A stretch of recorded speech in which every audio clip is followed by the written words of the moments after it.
In today's video, I am going to teach you how to share Figma prototype without account. Start by opening your design in Figma.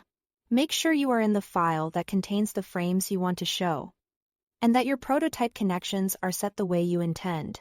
This ensures the experience people see matches what you designed. Next, look to the top right and click the Share button. This is where Figma controls who can access your file and how. In the sharing panel, you'll see a drop-down that usually defaults to only people invited. Change that to anyone with the link. This is the key setting that removes the sign-in requirement. With this change, whoever receives your link can open it, even if they don't have a Figma account.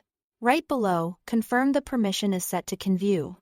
View only means people can click through your prototype but can't edit your design or change anything in your file. It keeps your work protected while still making feedback easy. If you ever need to tighten things further, you can always switch back to Invite only later. Now, click the Play button, also called Present, in the top right. This opens your prototype in presentation mode, the full-screen interactive view that mirrors the experience for your audience.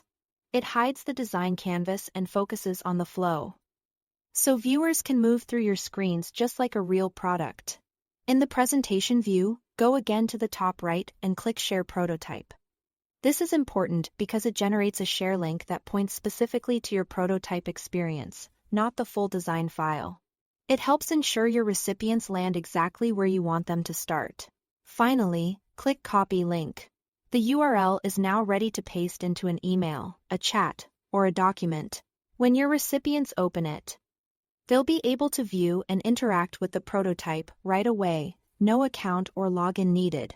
If you want extra peace of mind, you can paste the link into a private or incognito browser window to confirm it opens as expected and stays in view only mode. That's it. Thanks for watching.